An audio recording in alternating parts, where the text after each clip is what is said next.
BlackBerry shares jumped the most in more than a month after Lenovo Group Limited 992's chief executive officer was quoted in a French financial newspaper as saying his company may eventually consider buying the smartphone maker.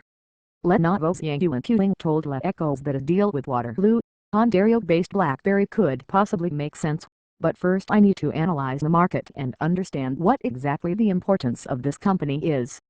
The remarks echoed comments made in January by Lenovo Chief Financial Officer Juan Wyman, who told Bloomberg News that the company was looking at all opportunities, including BlackBerry.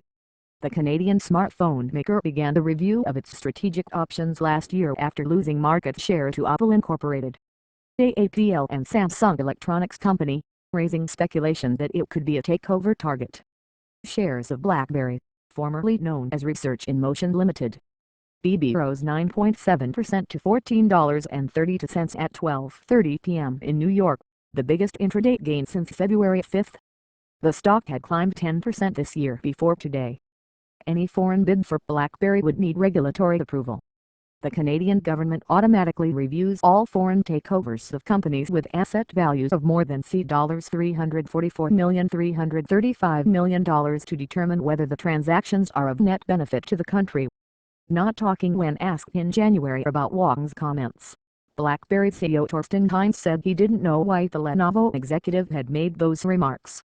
As always with these topics, we will talk about things when they are ready to be talked about and ready to be announced, Heinz said in an interview at the time. There are other constituents in the process that need to be involved, if there would be anything. BlackBerry reports quarterly results on March 28, when Heinz is expected to update investors on any developments in the strategic review. In the past, he hasn't ruled out an acquisition of BlackBerry, while stressing that he's more focused on striking the licensing deal or forging some other partnership.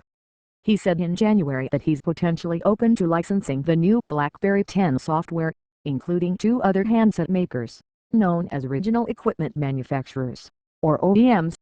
If OEMs come around and the business case makes sense as a whole, we would certainly consider it, he said. We'd not be prudent not to consider it,